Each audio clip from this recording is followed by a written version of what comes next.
Bueno, Nico, había pensado también que era importante hablar de lo que es entender qué tipo de saber es el que tiene el músico a la hora de ejecutar un instrumento, de manipular su propia voz, en el caso de los cantantes, qué tipo de saber maneja. Entendiendo que hay dos tipos de saberes, básicamente. Ujú. Exactamente, un saber práctico y un saber teórico. Eh, Y el músico en este caso estaría en los dos, en uno más que otro. bueno, eh, como habíamos dicho al principio, la música es una ordenación de los sonidos en patrones rítmicos, melódicos y armónicos, o en mi manera de ver también podemos decir que es una ordenación de patrones solo rítmicos o solo melódicos, que incluye, la melodía incluye el ritmo, o también incluyendo la armonía, porque la música en determinado momento histórico ha incluido la armonía, ¿no? No, no ha estado desde el principio. Eh, Claro, digamos que una obra que tenga solo ritmo también es una obra musical. También es una obra musical. Eh, entonces, hay un proceso que hace una persona que tiene una conciencia, de un nivel de conciencia en el que comprende cómo manipular los sonidos, en el caso de la melodía, en base a la, las diferentes alturas de la frecuencia, frecuencias más agudas, frecuencias medias o frecuencias más graves, y decide utilizar una combinación a conciencia, digamos, o sea, hay una comprensión ahí que tiene que ver con su experiencia con el sonido, pero también de una cuestión conceptual, ¿no? Tiene que ver con entender bien lo que son estas alturas, ¿no? Digo, por esto de que hablamos del pajarito, que en realidad el pájaro hace algo que a nosotros nos puede sonar como a melodía y ahí la resignificado porque nosotros entendemos las diferencias entre alturas. Entonces ahí hay algo teórico, pero después en el hacer hay mucho de la comprensión práctica, de, también de una disciplina, de ir adquiriendo una cierta destreza, eh, también de mecanizar muchas cosas. Entonces, también de ir formando patrones en la cabeza para hacer combinaciones de ritmo. Quiero aclarar un poco qué es ritmo, así hablando rápidamente, ¿no? Ritmo es la manipulación de los sonidos en base a su duración y combinados con silencios, es decir, cuando ese sonido está ausente. Eh, entonces puede haber diferente duración. Un sonido puede tener una duración, otro puede tener el doble de duración, el triple, el cuádruple, entonces en base a eso se va construyendo un sonido. En el caso de la melodía lo que se manipula es la frecuencia, la altura, como he dicho. Y en el caso de la armonía tiene que ver con la simultaneidad de, de, de frecuencias combinándose entre sí y tiene que ver con la construcción de acordes, sobre todo de base o de combinaciones de diferentes voces, de diferentes melodías también. En todo eso hay una cuestión de comprensión de nivel práctico y teórico. Ahora, puede haber una comprensión de nivel teórico muy, muy elemental e intuitiva que pueda ser incluso con eso puedes llegar puedes hacer mucho, digamos. O sea, hay grandes músicos, sobre todo la música del siglo XX, que nunca han aprendido a escribir una partitura. Y sin embargo, no sé, Jimi Hendrix, por ejemplo, y sin embargo han revolucionado la música. Jimi Hendrix es uno de los músicos más grandes de la historia directamente. Y el tipo nunca le ha llegado, o sea, si bien entendía que el ritmo era esto, la duración de los sonidos, combinar la duración de los sonidos no he dicho esto en una base de pulsos, ¿no? De entender los pulsos, que pueden ser de 4, puede ser de 3, puede ser de 5. Esto que cuentan los músicos antes de empezar un tema, ¿no? 1, 2, 3, 4, y empiezan, pa, pararam, pararam, por ejemplo. Tararararara, parará. El 1, 2, 3, 4 nos sigue sonando en la cabeza si nosotros lo imaginado. Bueno, eso siempre está como sí, base. ese es el pulso, Puede estar es un pulso marcado regular. no por la percusión, pero está siempre en la Exactamente, obra. esa es la parte conceptual. Y un músico lo tiene que tener, porque es la manera en que va organizando todo esto que es la duración de los sonidos. Pero Entonces, puedes entender, por ejemplo, que es una negra o no. Puede ser, bueno, estamos escuchando, no sé aquí si están escuchando una sucesión de sonidos no musicales. por ejemplo, Jimi Hendrix puede o no haber entendido que era una negra, que era una blanca. Eh, puede ser que no, puede ser que No, no, no la entendía conceptualmente, pero claro, sí la con- podía aplicar prácticamente, digamos, en su música. claro. O no, o sí conceptualmente hasta un nivel, pero no conceptualmente en el sentido de la definición por ahí de que es una negra, pero él la aplicaba, él ejecutaba negras, blancas, las combinaba y hacía música. Entonces, creo que eso es interesante, que la música con una cierta base de teoría entendida a un nivel de la ejecución, generalmente la comprende con la ejecución de instrumentos o en el hacer, puede llegar a un nivel muy alto de la música. Obviamente que El la, saber más sí, es una herramienta enorme, claro, te amplía digamos, te borra los límites que tenías antes cuando no sabías, ¿no? exactamente.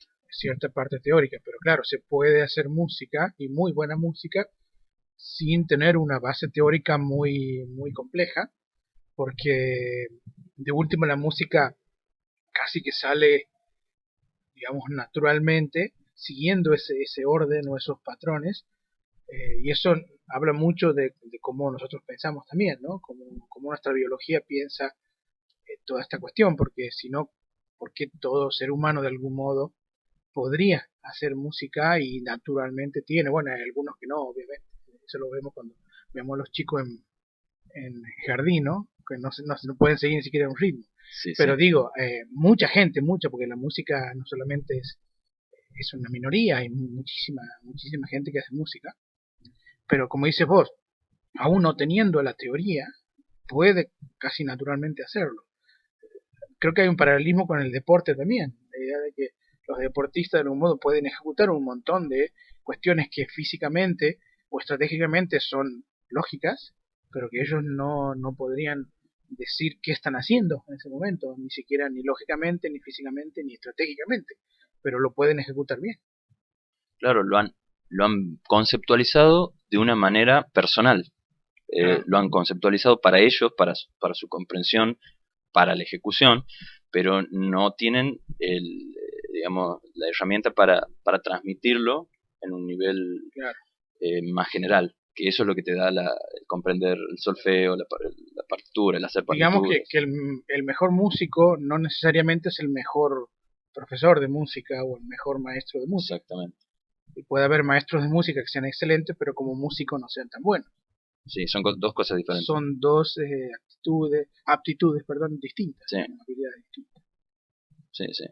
Entonces, eh, bueno, podemos pensar que hay, digamos, mucho, se puede comprender mucho con un nivel de teoría muy, no sé si básico, sino una manera de conceptualizar que, que no te la da por ahí la manera que, que, que tiene la academia, ¿no? Con todas las partituras, toda la cuestión de la partitura, de la lectoescritura, toda la cuestión gramática de la música, pero la gramática te da una amplitud, sobre todo de comprensión de lo que es la armonía, que es una de las cosas más complejas que tiene la música, que te permite combinaciones y comprender un nivel de música que ya podemos decir que es la música más compleja, ¿no? Como la música clásica. La música desde el barroco, pasando por el romanticismo, hasta la música que ha salido de la tonalidad, que en realidad el sistema tonal es, para hablarlo rápido, es el sistema que tiene la mayoría de la música que escuchamos, que siempre tiene un eje, o sea, la música, las melodías y la armonía siempre va hacia un tono, una nota, y en el fines del siglo XIX y principios del siglo XX se ha pensado hacer una música que no tenga ningún eje, que escape de eso. Digo, eso lo ha permitido el nivel de teoría que te da la academia. que te da claro. el estudio profundo de la música. Entonces, si combinas la capacidad para abstraer que tienen ciertos músicos con eso, te sale algo que tiene una potencia muy, muy grande. Podríamos decir entonces que puede haber músicos que no tengan una gran teoría, pero que son grandes músicos, pero que la teoría te podría ayudar a componer mejor, a ampliar tus horizontes y a ver las Totalmente. posibilidades que antes no veías por justamente la falta de, digamos, de teoría y de conceptualización de la música, ¿no? Entonces, una cosa no quita la otra. No estamos diciendo que no hay que estudiar teoría, estamos diciendo que al contrario, que estudiar teoría te hace mejor, pero que no anula la capacidad musical de crear música sin tener una gran base teórica, como dices vos, la tiene el músico, pero muy personal, muy de él, digamos, muy íntima, que le funciona a él, pero que no necesariamente puede ser comunicada o transmitida a otros para ser Y enseñada. hay otra cosa, que es que profundizar en la teoría, en la gramática, en la comprensión más avanzada de música, le permite también al músico que antes la entendía muy desde él, desde otro lugar, entender desde otro lugar eso también. Eso está bueno también. Él mismo resignifica todo lo que ya sabía, digamos. Claro. Bien, ya que hablaste sobre cuestiones que tienen que ver con, bueno, mencionado la música clásica, podemos ir para ese lado, pero desde la cuestión de la música programática. La Sí, música programática, vamos a hacer una breve introducción, sería eh, un concepto musical que implicaría que cierta música podría evocar en nosotros imágenes concretas, digamos, precisas, o conceptos precisos, por medio del sonido, por medio de la composición musical. Y que esta idea se llama música programática, que es una música que ha venido ensayándose desde hace mucho tiempo, más de 300 años, incluso hay periodos barrocos, hay periodos clásicos, hay periodos románticos de esta música programática.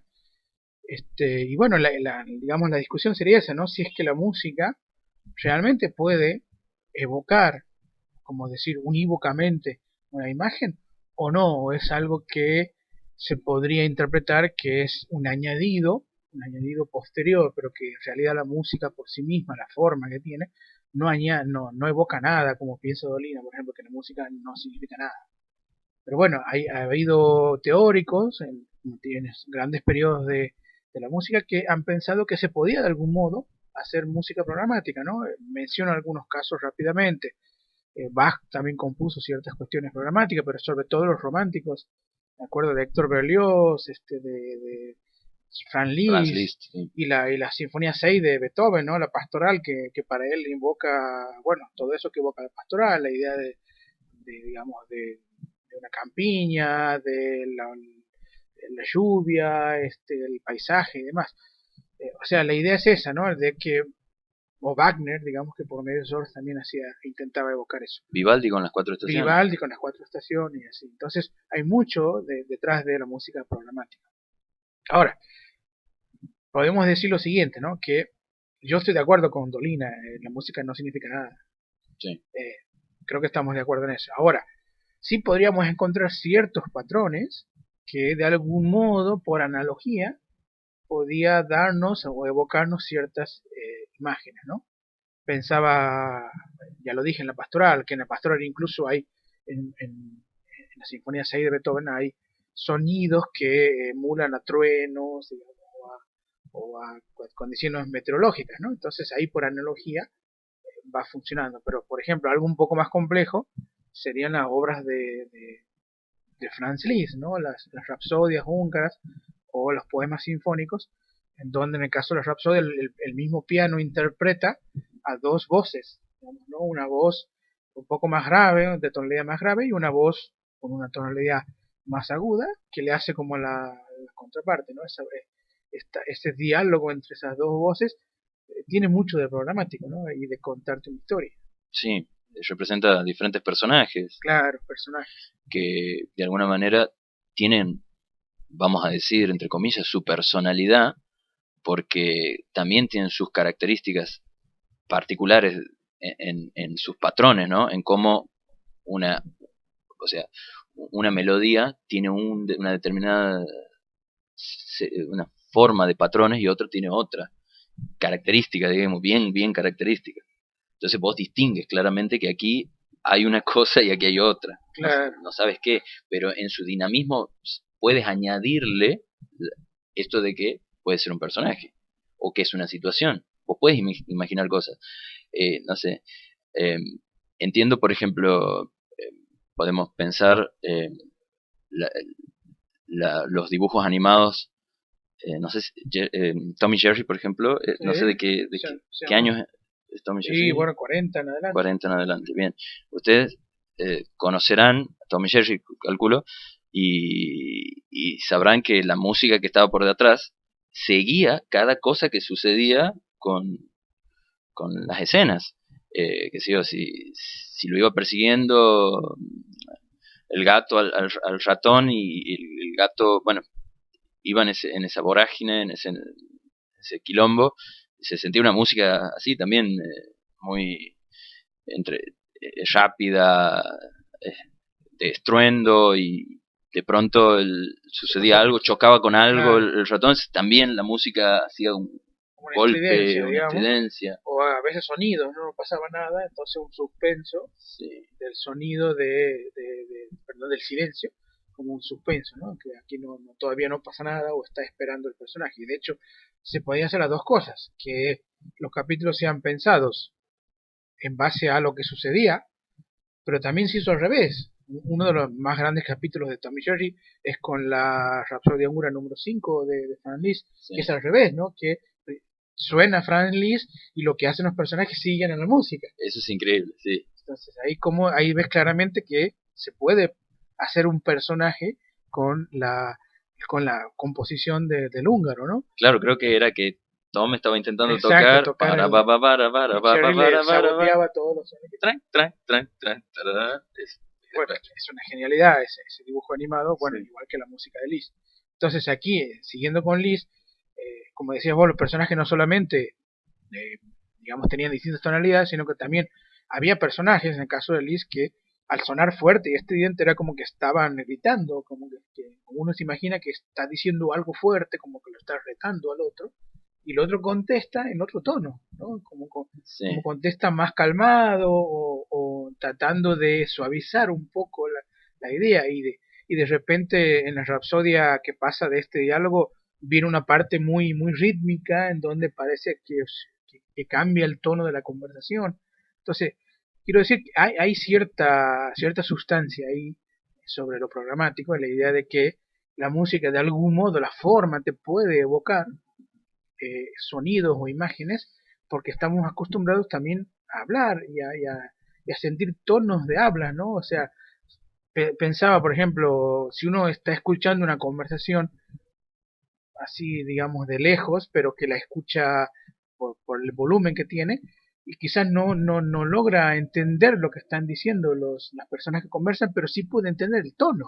O sea, puede entender si están gritando, si están discutiendo o no, o están simplemente hablando y son alegres. ¿Por qué? Porque el tono, digamos, de la forma que tienen los sonidos nos hace a nosotros entender cierto tipo de conversación. Y eso lo puede hacer la música, claramente. No, no importa el idioma, no Y no importa. importa el idioma, Sí, porque las bueno, tonalidades son las mismas. eso me hace pensar que todo el tiempo en la vida hay ritmos de los acontecimientos, de las cosas que van sucediendo, eh, tienen ritmos, ¿no? La vida tiene ritmos. Hay momentos en los que hay más calma, hay momentos en los que la cosa se vuelve más frenética, más rápida, y nosotros reaccionamos de diferente manera a esa manera de vivir la vida, Y hay a dos esa tipos de calma, ¿no? La calma tranquila y la calma tensa. tensa, sí, sí, O sea, y eso también la música lo puede sí. notar, digamos, que no es lo mismo estar calmado porque estás en paz que calmado porque hay una tensión, algo que va a suceder. Entonces uno puede decir, pensando estas cosas, que si bien la música no puede representar un concepto específico, que no puede evocar sin que vos le hayas añadido, como decíamos, por sí sola la música no puede evocar algo específico, pero sí nos acerca a las formas de la vida, a las formas en que nosotros entendemos las cosas de la vida. y nosotros tenemos maneras de ya comprender eso, eh, que, que quizá podríamos decir son, no sé si conceptos, pero pienso que la música rápida, ¿no? La música Quizás sean ideas y no conceptos, ¿no? quizás sean ideas, sí, algo que abarca diferentes conceptos, Claro, ¿no? Grupos de conceptos. grupo de Entonces, conceptos, más imágenes, exactamente. Entonces, más la experiencias. música rápida quizá funciona muy bien para cosas que después vos le puedes añadir conceptos relacionados con el conflicto o con la alegría, y la música lenta con la calma, con con la tranquilidad también, o con la tristeza, ¿no? Claro. La tristeza también tiene esa forma, porque la percibimos a la vida así también, como aletargada. Entonces, si bien no evoca un concepto puntual, pero sí responde a formas y se relaciona con formas que pueden agrupar conceptos. Por eso es que funciona así la música también. Si no, no se relacionaría tan bien de esa manera, o sea, tan exitosamente, Claro, tan con, tan eficientemente. eficientemente con lo que decíamos, ¿no? Con diferentes circunstancias que puedes presentar. Entonces podríamos decir que actúa una especie de analogía entre las formas de la música y la forma en que nosotros vemos, vivimos la vida, las experiencias. Entonces se puede establecer ahí una analogía, como decías vos, ¿no? Sí, Vivimos la alegría como algo que sucede rápidamente, que sucede como frenéticamente, y eso la música lo puede copiar analógicamente, y bueno, la tristeza como algo que sucede de manera calma o de manera lenta, ¿no? Que no siempre lo lento es triste, pero generalmente sí. sí. Entonces, hay una analogía entre una cosa y otra, ¿no? Y también me hace pensar en cuestiones de analogías, pero ya un poco más relacionadas eh, con sonidos que sí tenemos nosotros en nuestra vida diaria, pero que ya son más biológicos, más de alertas. Por ejemplo, que que haya una distorsión en un instrumento musical, ¿no? Un violín distorsionado o una guitarra eléctrica distorsionada, eso nos inquieta. ¿Por qué? Porque la distorsión, algo que no suena de modo, como decirlo, como correcto, como digamos, que está en su métrica, de algún modo en nosotros genera una inquietud porque los sonidos que distorsionan en la realidad también generan esa inquietud, un grito, por ejemplo, o un llanto, Sí. o una ambulancia, un sonido de la ambulancia, son como sonidos distorsivos, ¿no? Algo que nos inquieta. Entonces la música analógicamente puede copiar también eso. Bueno, esto también tiene que ver con cómo se relacionan los sonidos, algo que hablaba anteriormente que tiene que ver con la armonía. Eh, Se puede entender una relación de sonidos con, eh, de manera, se dice consonante, se puede decir que hay sonidos que son consonantes, que hay frecuencias que se relacionan entre sí de manera, de una forma que no te produce demasiada alteración, en la que vos puedes estar bien, puedes estar en un lugar de confort con eso, puedes estar trabajando, puedes estar haciendo algo, y una relación de sonidos que puedo decir, por ejemplo, Música ambiental, digamos. sí, puedo decir eh, una nota con su octava o con su quinta, se dice que son consonantes. Ahora, ¿por qué se dice que son consonantes? Eso tiene un sentido que va, que está en la física del sonido, en la acústica, que es que un sonido, en realidad que nosotros comprendemos como un solo sonido, se llama sonido compuesto o complejo. Nosotros percibimos un sonido, pero hay un montón de frecuencias en ese sonido que se llama armónicos y que coinciden o no con otros, o sea, coinciden o chocan, porque otros sonidos contienen esas mismas frecuencias, no todas, pero algunas sí, y coinciden. Y cuando coinciden más, nosotros también sentimos esa coincidencia, la podemos percibir. Entonces, no hay un conflicto ahí, nosotros no percibimos un choque. En cambio, con otros sonidos que no tienen en común tantos armónicos, hay más choque. Y ahí está lo que vos decías, de cómo nos afectan ciertos sonidos también, no solo por analogía, que es que nos recuerda un grito, un llanto, sino porque hay algo a nivel físico que nos está hablando de que no hay un equilibrio ahí, que el equilibrio se está rompiendo.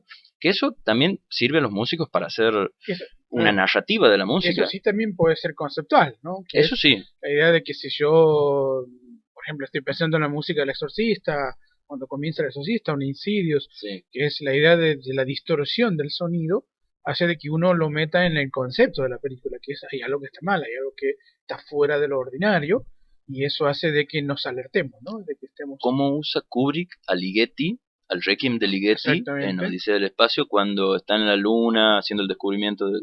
claro, le añade extrañeza a la misma escena que te estás relatando con la música de Ligeti. Si ustedes escuchan, el Requiem de Ligeti es impresionante porque son un montón de voces entre medias, no, agudas serían, que están en una relación de disonancia, no de consonancia, como, como decía, de sonidos que se relacionan mejor eh, por sus armónicos, sino de disonancia, sonidos que chocan porque tienen muy pocos armónicos en común, entonces chocan mucho y las voces están, son voces que están en disonancia, están chocando todo el tiempo, entonces te genera eso que vos dices, Nico, y claro, nosotros percibimos que ahí hay un conflicto constante. Y esto hace más rica la música, ¿no? Porque hace posible la narrativa de conflicto-resolución. Claro, Conflicto-resolución, una música que no tuviera esos conflictos, digamos, con el tiempo se vuelve aburrida. sí, sería muy chata. Claro, porque nuestra mente rápidamente les reconoce los patrones y las tiende a olvidar. En cambio, cuando uno escucha una música que sea un poco más compleja, pero porque tiene estos conflictos, tiene estas idas y vueltas, digamos, recuerdo algunas obras de Beethoven que cuando va a terminar, hace como el sonido de que va a terminar, pero inmediatamente después se mete por otras callejuelas, digamos, Sí, de melodías donde dice, bueno, todavía no termina. Entonces te hace esperar, te hace quedar como una tensión, porque todavía no termina, entonces, pero ya va a terminar. Y todo eso hace que la música no nos aburra, sea mucho más compleja. claro, si vos tienes consonancia todo el tiempo, no tienes necesidad de consonancia, la tienes. Pero si tienes disonancia, tienes necesidad de la consonancia. Estás esperando. Entonces el músico tiene que saber usar la disonancia, saberte generar la necesidad de la consonancia a través de la disonancia para, para, para que vos cuando la encuentres sientes que ya no tienes esa necesidad, que has llegado a satisfacer ese deseo, digamos. Entonces, el músico que mejor usa esta relación de consonancia y disonancia es el que hace mejor música. Recuerdo el mito digamos, de las sirenas con Ulises, cuando Ulises atraviesa uno de los mares y era famoso por las sirenas, por el canto de las sirenas, y que estas sirenas cuando Ulises pasaba o cualquier marinero que pasara por esas aguas, se veían atraídos por el canto de las sirenas. Yo imagino que el canto de las sirenas tiene que haber sido hermoso, algo que no sea disruptivo, digamos, que no tenga muchas disonancias, para que sean atraídos los marineros, porque si las sirenas cantaban de un modo terrorífico, nadie iba a sentirse atraído. Pero justamente el mito conservaba esa idea de que la música, en este caso, el canto de las sirenas, al ser amable, era una trampa, era un arma de las sirenas que tenían para que atraer a los marineros y después comerlos, digamos, Claro, devorarlos. claro, claro. Entonces, eso sería como lo opuesto, digamos, lo que estamos diciendo aquí, ¿no? O sea, un canto, un sonido que se utiliza de un modo tal, en el caso con consonancias, para una trampa, ¿no? Algo parecido es el mito de la Salamanca, creo que aquí también los sonidos que se escuchan en el monte santiagueño, la idea de que te atrae un sonido que a vos te parece hermoso y bueno, y eso es una trampa, ¿no? Sí, sí, sí, sí. Bien, entonces hablamos del tema de la analogía.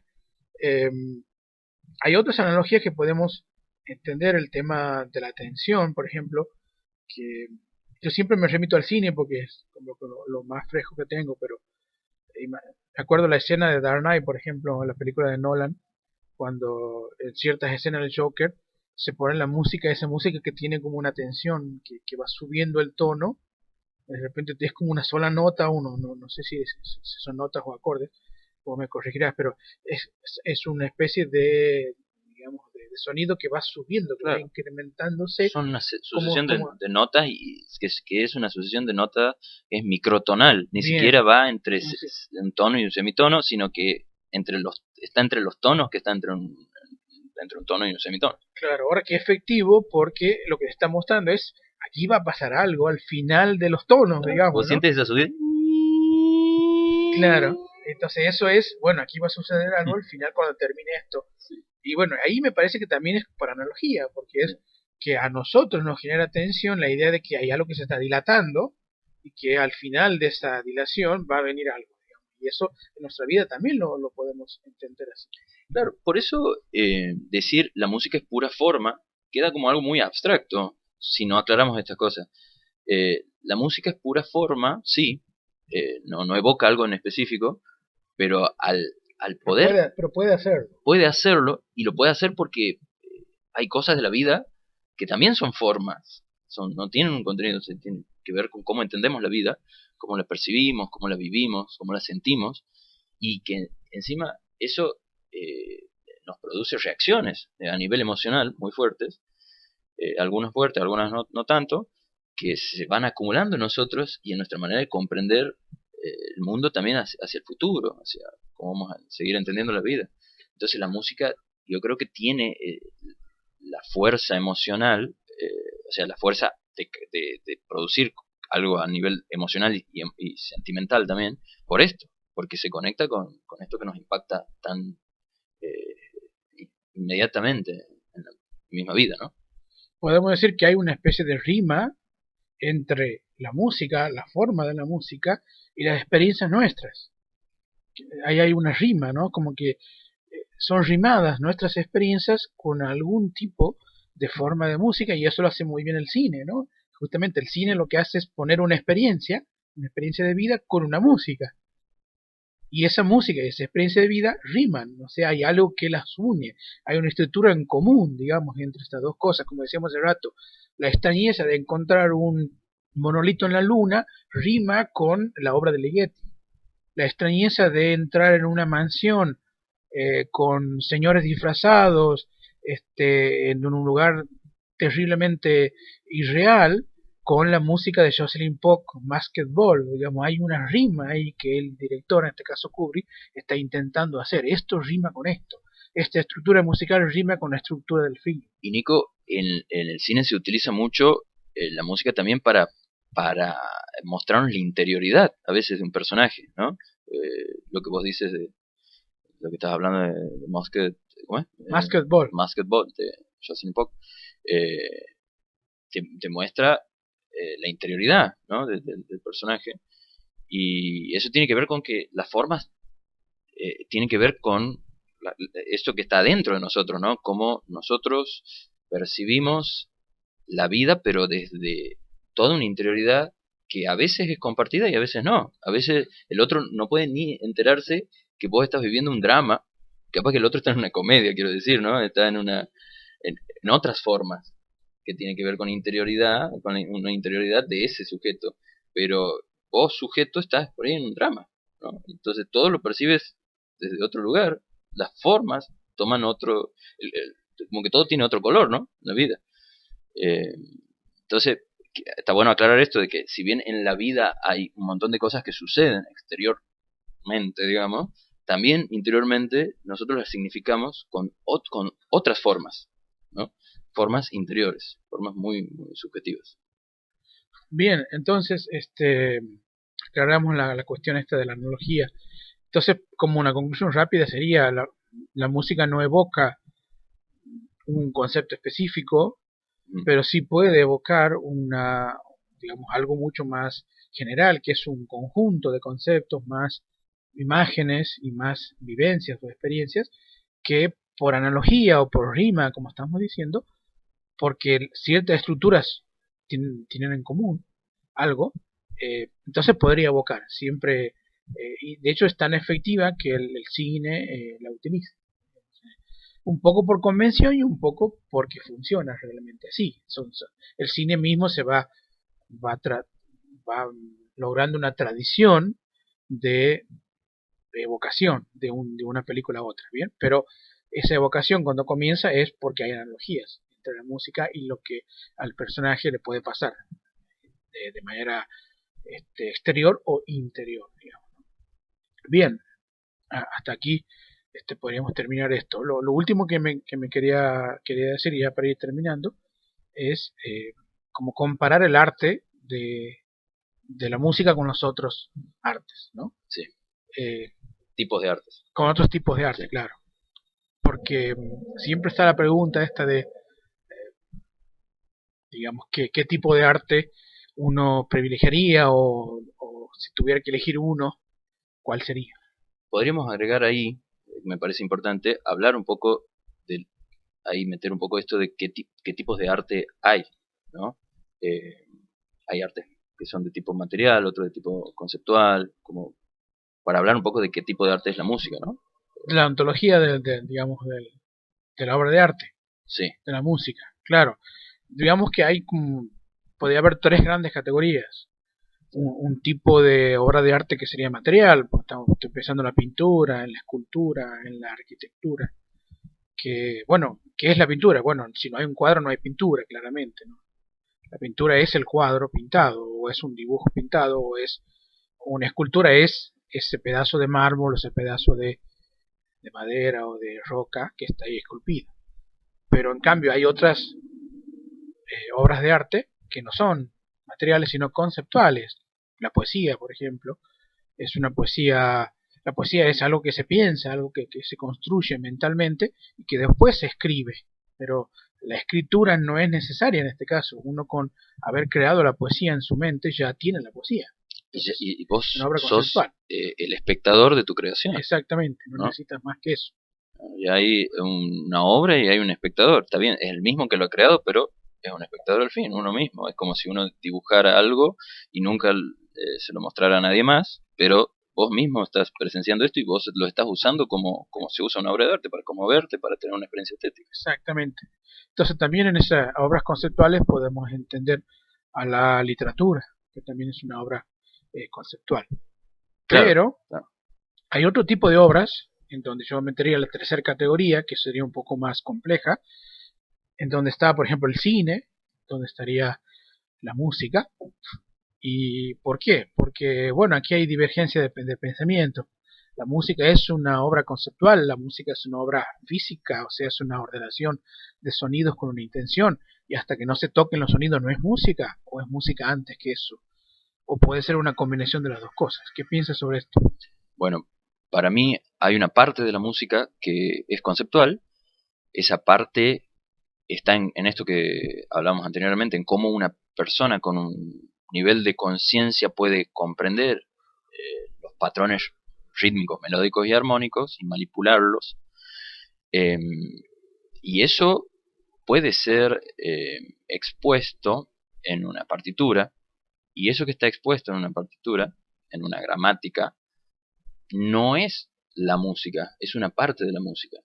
Porque para que sea música necesita, para que se complete como música, necesita del sonido, de la experiencia sonora, de la experiencia física.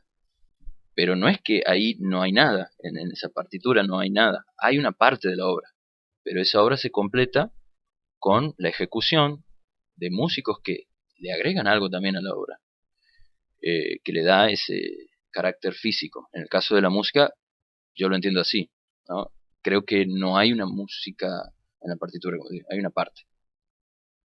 Bien, sí, este tema se puede seguir pensando, no es algo que lo podamos cerrar, digamos, pero sí es interesante que se pueda pensar de las dos maneras. Puede pensarse que la música puede ser conceptual, o puede ser física, o puede ser las dos cosas. Puede ser una parte conceptual y una parte de ejecución física, porque no termina de ser una obra musical si es que no hay sonidos, y los sonidos se producen solamente cuando hay una ondulación física del medio, digamos, Alguien ¿no? podría decir, bueno, pero yo al leer la partitura me imagino los sonidos. Sí, pero un sonido que vos imaginas no es un sonido, o sea, es Claro, es una una imaginación del sonido. imaginación del sonido. Lo que Es como, Hume diría es una idea. sí, eh, no es lo mismo que vos pienses en alguien que conoces, que lo tengas ahí, que lo estés percibiendo y que esté la persona. La persona no es lo mismo que tu recuerdo de esa persona. No podrías decir que tu recuerdo es la persona, de la misma manera que no podrías decir que tu recuerdo, tu imaginación de un sonido es el sonido. Entonces, si vos lees una partitura y incluso te suena algo en la cabeza, te suena por decirlo de alguna manera, no está sonando música. En mi manera de verlo, ¿no? Podría. Sí, tiene sentido, digamos. Por eso digo que no pretendo cerrarla a la discusión, Claro. sino más bien abrirla para que se pueda seguir pensando esta parte, ¿no? Y ahora sí, volviendo a lo que planteaba hace rato, Sí. eh, creo que la música, para mí, por forma de ver, es como el arte el más perfecto, digamos, el arte, el mejor arte que podemos hacer, porque puede producir, digamos, una sensación, puede evocar un montón de emociones de manera casi inmediata y por la pura forma, en este caso, ¿no? Y esto me parece casi mágico, Claro, casi. no necesito contarte una historia triste No, no, no, claro. para ponerte Yo triste. me puedo poner triste escuchando unos acordes de piano. Y eso me parece casi mágico, me parece que es casi misterioso, digamos, de pensar, ¿no? Como que yo entiendo por qué me pongo triste al ver una película triste. Entiendo por qué me pongo triste al leer un cuento, una novela. Pero no entiendo por qué me pongo triste al escuchar unos sonidos. Y esa parte misteriosa es la que le da esa magia a la música que no tienen las otras artes. Y por eso creo que es la que más experiencia, como decirlo, física, emocional produce, ¿no? O sea, yo podría vivir sin literatura, podría vivir sin, no sé, sin otras obras de arte, pero sin música me parece muy difícil. El mundo no tendría mucho sentido, porque ¿cómo logro esas emociones, digamos, si es que no las vivo en la vida real y con la música las logro tener rápidamente? Sí, ¿no? Es muy eh, terrorífico imaginar un mundo sin música. Eh, Me acuerdo la frase de Nietzsche, la vida sin música sería un error, ¿no? Exactamente. Creo que es eso. Eh, sí, en mi caso la música produce placeres muy elevados. Por momentos puedo decir que llego al éxtasis. eh, no sé, por ejemplo con la séptima de Beethoven. Yo puedo decir que me siento pleno, como encontrándome bien con el mundo, digamos, reconciliado con un mundo con tanto sufrimiento, Exactamente.